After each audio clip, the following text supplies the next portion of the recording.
بسم الله الرحمن الرحيم. باب كيف كان بدء الوحي إلى رسول الله صلى الله عليه وسلم.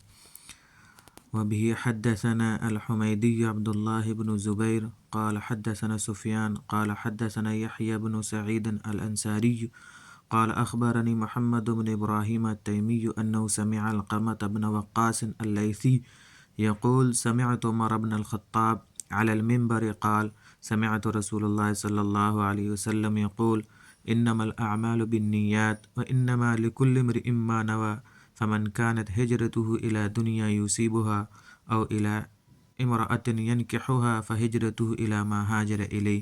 رواه البخاري۔